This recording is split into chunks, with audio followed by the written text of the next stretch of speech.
Election ইঞ্জিনিয়ারিংয়ের দায়ে বিদায়ী অন্তর্বর্তী সরকারের উপদেষ্টা রিজওয়ানা হাসান ও পররাষ্ট্রমন্ত্রী খলিলুর রহমানকে গ্রেপ্তারের দাবিতে বিক্ষোভ করেছে জামায়াত ইসলামী। দুপুর 2:30টার দিকে বায়তুল মোকাররমের উত্তর গেট থেকে বিক্ষোভ মিছিল শুরু হয়। মিছিল পূর্ব সমাবেশে জামায়াতের সেক্রেটারি জেনারেল মিয়া গোলাম পরোয়ার বলেন, সাবেক কয়েকজন উপদেষ্টা বিএনপির পক্ষে কাজ করেছে। একদম আম সরবে, ইফতারে হোক ঠান্ডা ঠান্ডা আম। বিভিন্ন আসনে জামায়াত ও 11 দলীয় জোটের প্রার্থীদের সামান্য ভোটের ব্যবধানে পরাজিত দেখানো হয়েছে। এজন্য সাবেক 2 উপদেষ্টা সহ ইলেকশন ইঞ্জিনিয়ারিংয়ের ঘটনার বিচার বিভাগীয় তদন্ত দাবি করেন জামায়াত সেক্রেটারিরা।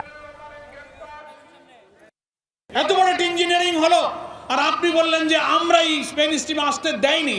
আপনার কথাই তো সাক্ষী দেয় যে আপনি আমাদেরকে নির্বাচনে মেজরিটি হতে বাধা দিয়েছেন। করিডর কিছু নেই, নিয়মতান্ত্রিকভাবে আমরা এটার জুডিশিয়াল বিচার বিভাগীয় তদন্ত দাবি করছি। সর্বনাশা অপরিণামদর্শী পথ থেকে আপনি ফিরে আসুন, এসে নির্বাচনে এই ইঞ্জিনিয়ারিং এর সাথে আর কারা জড়িত ছিল সাহস থাকলে নাম প্রকাশ করুন।